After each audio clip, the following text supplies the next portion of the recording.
Čau, alieni, dobrodošli nazaj na Alien kanal. Videa ni bilo tako 2 tedna.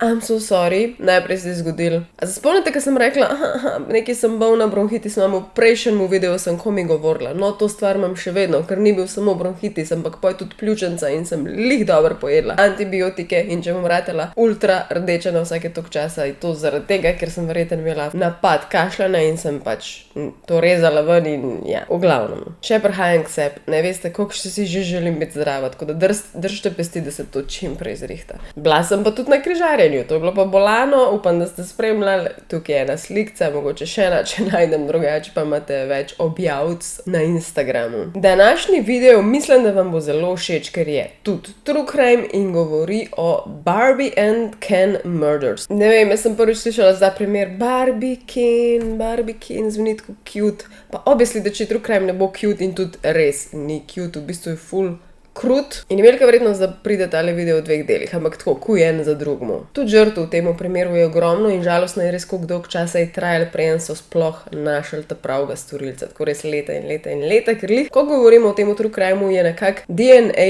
raziskovanje in laboratorijsko preučevanje prišel nekako v veljavo, začel se je bil po vojih in je bil toliko slab, da so res dolgo rabili, ampak so pa na koncu ugotovili. Tako da je rešen primer. Torej, kdo sta naša Ken and Barbie? Ken, njegovo pravo ime oziroma ime, ki ga bomo uporabljali v tem videu, je Paul Bernardo. Barbie v tem true crimeu je pa Karla Homolka. Značilno za njih je bilo kao, da sta Barbie in Ken, the perfect couple, noro, lepa, in sploh oba blond. Jaz res hočem poudariti in res ne moram se otresunga, da meni vizualno res nista tako všeč, kot sta bilo očitno čisto vsem, ampak še zmer so jih tako klicali, oziroma ameriški mediji so jih tako oklicali, da sta Ben and Carby. Ko se spoznata, je Karla stara 17 let in v bistvu hodi v šolo, navadna šolarka, ampak istočasno part-time tudi dela in delala je v trgovini z ljubljenčki, torej z živalmi. Paul, ko sta se spoznala, pa je bil star 23 let. Tam sicer nič ilegalnega lih konkretno, ampak je bilo pa kar precej starostne razlike. On je na univerzi Toronto študiral in študiral je za računovodja, za accountanta. In v bistvu to takrat je veljalo za nekaj ful super, wow, perspektivno, odlično, ni boljšega. Po tej svoji starosti 23 je tudi v bistvu bližal že letu diplome, bi mi rekli. Zaključ študij. Narišite si zdaj 17. oktober, torej zelo tako lepo jesen 1987. leta v Scarboroughvu, blizu Ontarija, Toronto, Kanada, v glavnem. Spoznate se v bistvu na dogodku, ko je bila v Torontu konvencija za male živali, za ljubljenčke. In ker je Karla delala v trgovini s hišnimi ljubljenčki, je šla na to konvencijo in ko je s to konvencijo končala, ko je svoje oddelala, svojo šifto, je šla potem s tisto kolegico, s katero sta bila tam do hotela in v tem hotelu jest. In tam, ko je v hotelu jedla, je noter z vetrom v laseh vstopil hud blondinc, najjačji tip na svetu, Paul Bernardo. To je bil njen Ken in takoj, ko sta se videla, naj bi bila to ljubezen na prvi pogled in na prvo debato. Zaradi tega, ker takoj, ko je on jo zagledal, isto se odločil in jo je očil in je rekel, to je moja Barbie. Bila mu je pač top shit. In takrat sta ona dva kar prve začela govoriti in ona sodelavka, ki je bila zraven, je rekla, ok, jaz štekam, da se tukaj nekaj dogaja, bom šla jaz krmečkam preč in je šla. In ona dva sta ostala tam in klepetala sta ure in ure in tudi ta njuna noč se je v bistvu zaključila potem v hotelski sobi od Karle. Tako da ja, ona velja kao za ful hudo blondinko, on je bil visok čez 1,90 m, če se ne motim, tako da to je to, kva drugega rabiš, da skaj pašeš, to je to. Torej, sem prej rekla, da je to legalno, tudi ko pride do spolnih odnosov, je v Kanadi legalno, da prvolaš v seks pri 16 letih, tako da je to vse legit, ker ona je bila 17, je pa on nesti. Torej, on je v njej govoril, da sta match made in heaven in ona je v njemu govorila vsem svojim prijateljcem in vsem v šoli in vsem, ki so bili okrog nje, ker je bila toliko vesela, toliko ponosna, to je bil njen princ na belem konju. Karla je v njemu pripovedovala doma svojim 2 sestram, ona je bila najstarejša od vseh sester doma, pati pa mami sta pač še bila. Odraščala je pa v kraju St. Catharines v provinci Ontario, Kanadi in ne bi bila v šoli ultra popularna, ona popularna blondinka, ki je imela tudi zelo veliko fantov, precej jih je menjala, precej imela pozornosti, bila je res ona najbolj tipično popularna punca. Ampak kadarkoli je spregovorila o njenemu dragemu Paulu, je bil pa pač the best of the best in najboljši in sploh ni noben drug mu ni prišel do kolen in imel zaborek. Bilo vse tako perfekt in rožnato in ne, dejansko je imela neka nenavadna nagnjena in tisti, ki so poj kasneje njo preučevali, so prišli do tega, da je imela neke čudne obsesije s smrtjo, z brutalnimi stvarmi, z bizarnimi stvarmi in recimo spomnijo se enega primera, ko je njeni dobri prijateljci umrl en izmed hišnih ljubljenčkov in ona je bila tako navdušena nad idejo smrti in mrtve stvari, mrtve živali, mrtve osebe, da je pač preprosto rabila je sama pri sebi doživeti, da so to žival izkopale in da se jo je lahko v miru ogledala. Pač this shit is weird. Vidite, zdaj sem spet rdeča, ki sem kašljala. Paul je bil pa ravno nasprotje od nje v smislu, da je bil najmlajši od vseh otrok, tudi od 3 otrok, tako da res meni osebno zanimivo naključje, ni imel pa nikako rožnatega ozadja, otroštva, on je odraščal precej tako žalostno, zaradi tega, ker je imel mami, ki je bila abusive, z besedami je zlorabljala, se pravi psihično predvsem ga je mogla zjebati. Velikokrat se je drla na njih, jih žalila in take stvari. In med drugim, tudi očitno njegov oče ni bil njegov biološki oče. In če mene vprašaš, sploh sinčki se na to stvar lahko zelo navežejo in na fotra in to. In enkrat je mami njemu, ne vem točno, če spotoma to povedala ali v tem odretju in v zlorabi besedni, verbalni, ampak mu je povedala, da itak fotor njegov ni ta prav fotor in njega je to je takrat res zelo mil. Že itak je bil malo tako, verjeten pod vplivom tega zmerjanja ves čas, ampak to ga je pa res zelo mil in takrat naprej ne bi mu nekaj klenknalo v glavi in je ratal peeping tom oziroma vojerček. To so tiste osebe, ki se naslajajo na tem, da gledajo druge osebe, ko se slačijo, preoblačijo, ko so nage. Pa point je, da to gledaš, ne da si zraven, ne da... Saj mislim, no, da pač point je, da ta oseba ne ve, da jo gledaš, čeprav razumem, ampak njemu to zelo kmalu ni bilo dost, on je rabil več in začel razvijati fantazije, da on pa želi ženskam slediti ali pa jih imeti pod kontrolo ali pa jim pride če bližji. V bistvu se je počasi gradually razvijal tako enega sadomazo posameznika, ki je hotel imeti neko avtoriteto. Ne vem čisto točno, kako ta cela psihologija deluje, da je on prišel do tega, da to njega usrečuje, ampak hotel je biti pač nad vsem in biti cel car in to ves čas poslušati in to te tudi kasneje v zgodbi zvedel glede njega, kar je res bizarno. Ko je on na univerzi, je the cool guy, the good guy, on je guy, ki ima full friendov, vsi ga opišajo kot najbolj charming, kadarkoli je prišel, so vsi hoteli biti zraven in se družiti z njemu in isto je veljalo za žurke, kamorkoli je on šel. To ni pomenilo samo, da cool, Paul pride, ampak če Paul pride, bo žurka dobra, tukaj je bil on tak popularko. Imel je valjda tudi punce, ampak en vzorc pri teh njegovih puncah se je ponavljal, da je bilo nekaj časa picture perfect. Bilo je ono, wow, perfect parčki, itak lepe punce, lep moški, kako so cute, vsi so popularni, in sploh. Dokler ta cikel ni prišel v krog, da je on ratal mečken posesiven, mečken preveč je z besedami začel žaliti in prej bi se to razvilo v še kaj slabšega, so ponovadi te punce že spokale in šle. Čeprav razumem, so one njega pustile, čeprav to je res težko dojeti, kako je on to sploh shendlal, ampak očitno še je. In zdaj smo prišli do pomladi 88. leta, ko pa se tukaj na ulicah po noč v Scarborough začne pojavljati en nočni napadalec, nočni groper, posiljevalc, nekdo, ki je zasledoval in stokal ženske in vsi so kmalu vedeli zanj, zato ker je vsakič prišel ven po noč in napadel sem ženske in napadel jih je samo od zadaj, tako da ga niso dobro videle in so težko zavestile druge ženske, kako zgleda, ampak je pa rato ultra popularen. Vsi so govorili o tem, posod so bili letaki, bilo je v časopisih, bilo je na TV, vsi so govorili o tem, ljudje se niso počutili safe, ženske sploh se niso počutile safe, tudi na TV, ko so bila poročila zvečer, so jim govorili ženske, ostanite doma, ne hoditi ven, ne zvečer, predvsem pa ne ne paste nase. Bil je neke vrste predator, ki je ves čas jih naskočil nekako od vzad, pa izgrmovja, tako da res niso pričakovali, pa v parkih. In nekaj časa je bilo samo neko šlatanje, če sem prav razumela, oni teba rečejo groping,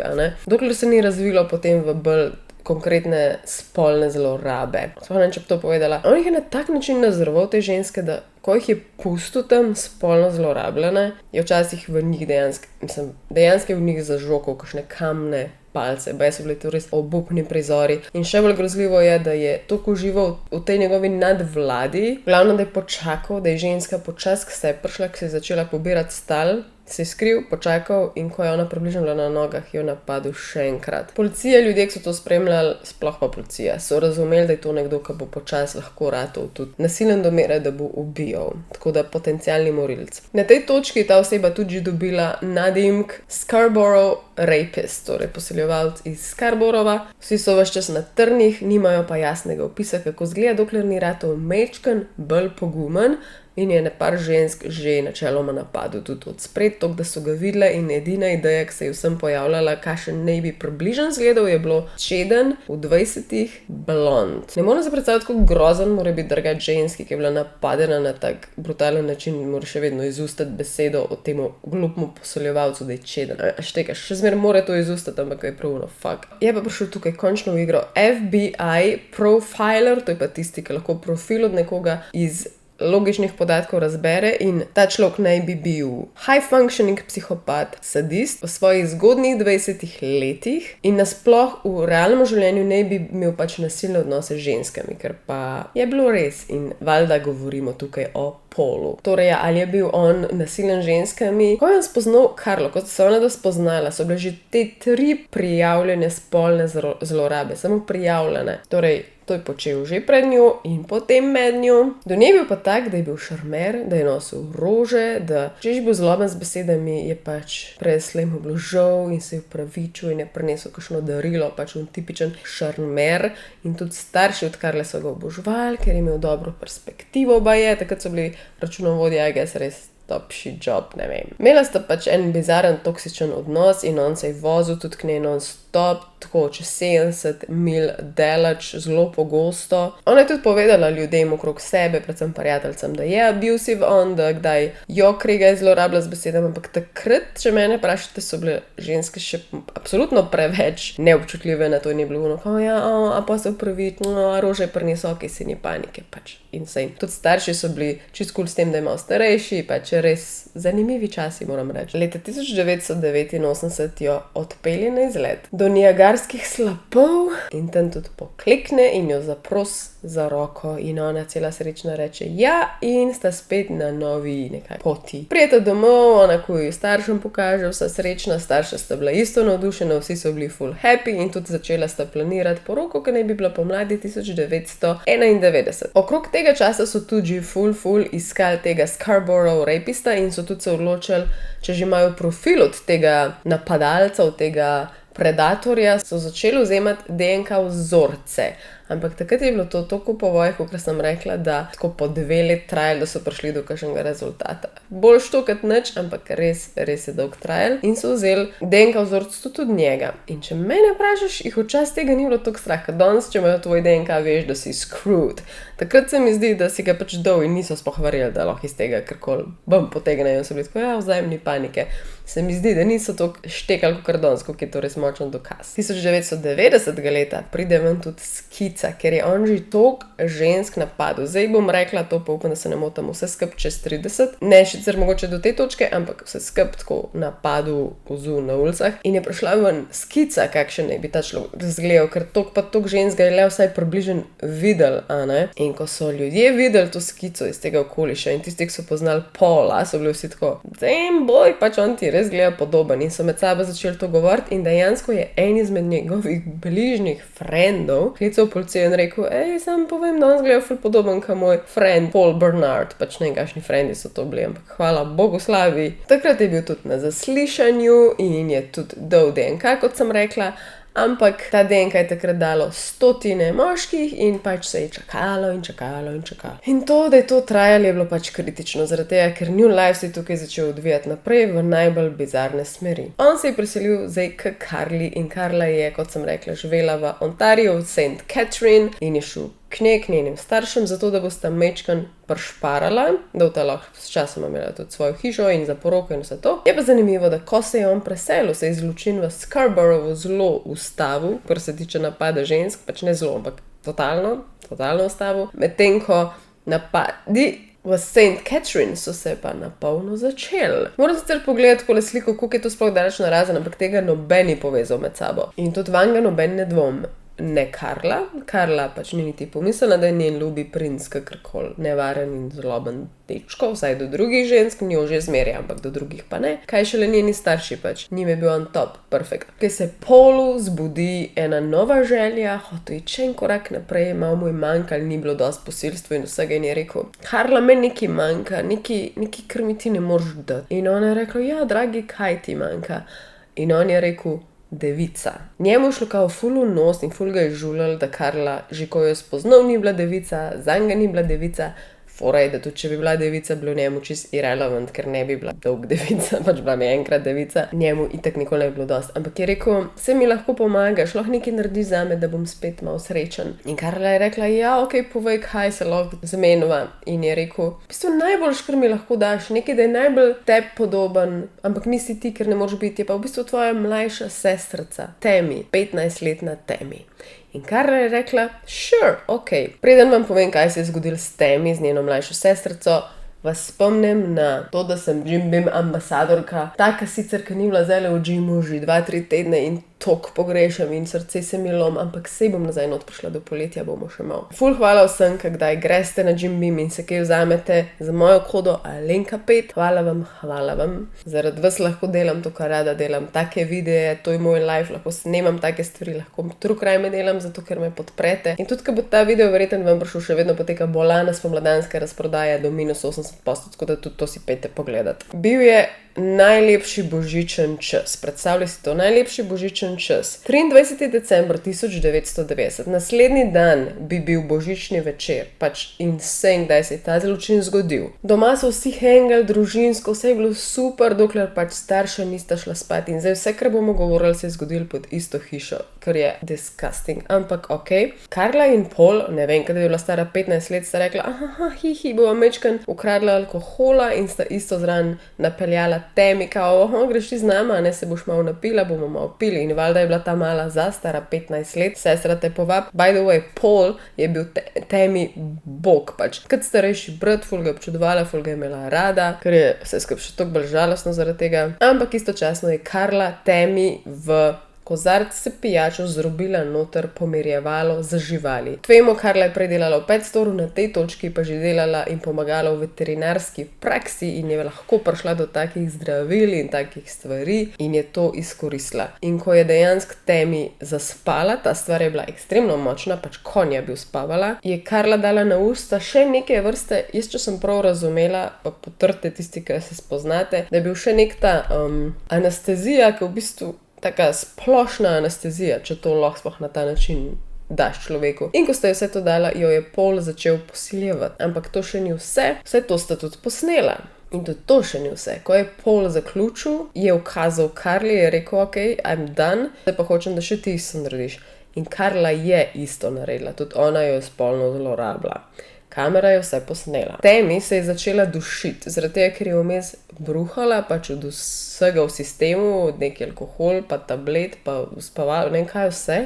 In je začela bruhati in se dušiti. In sta začela Karla in Paul paničart, poklicala sta rešilce in jo oblekla, valjda, da ne bi bilo nadsumljivo, in sta potem to napledla kot zgodbo, da je ona se preveč napila, da ona dosti ne veste, kaj vse je mogla zaužiti, ampak da je šlo čez vse meje in pač ups. In najbolj žalosten del je potem, da je Tammy bila, ko je v bolnici razglašena za mrtvo. Eno doktor je v bolnici tudi videl okrog ust od tega, ki sta je tist gor držala, je videl pač neko peklino baje in sta še rekla, kao ja, ne, to bilo tega, pa jih svojo uživljala, to ni nič drugega. Starša mi ni treba posebej govor, da sta bili tak potolčena od tega. Ampak en mesec zatem sta se že Karla in Paul preselila v svojo hišo, zase, proč. Tam se pa začnejo dogajati še bolj grozljive stvari in s tem zaključujem ta del in zelo kmalu bo objavljen drugi del, tako da spremljajte. Alien mama vas bo videla zelo kmalu.